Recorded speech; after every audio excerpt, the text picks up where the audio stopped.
What's up, guys? I got SPY up here ready to do a quick market analysis. So let's jump right into it. So right now up, I just have plain charts with the Fibonacci levels here on the daily chart. You see our past one was 313 and we've bounced off of it after fighting for it for quite some time, which is very healthy. And we're ready for our next move, whether we retest or go back up. So I'm going to go ahead and take that off now and get right into trend lines and support and resistances. So I've already drawn them just moments ago. See if I can just hide them for a quick second. Just press hide.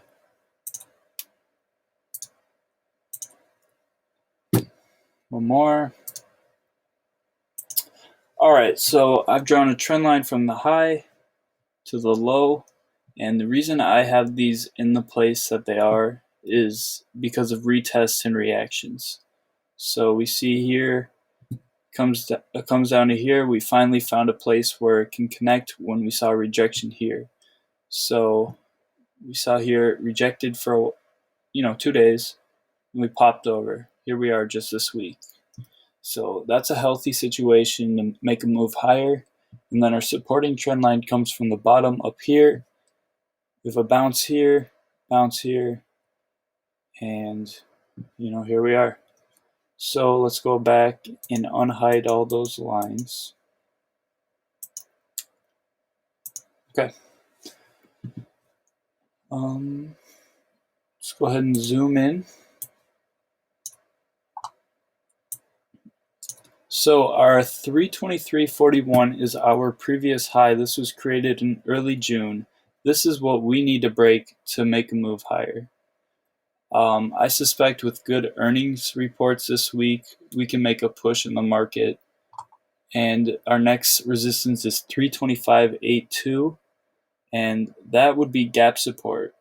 Back when the Corona crash kind of just begun in February. So we gapped down immediately.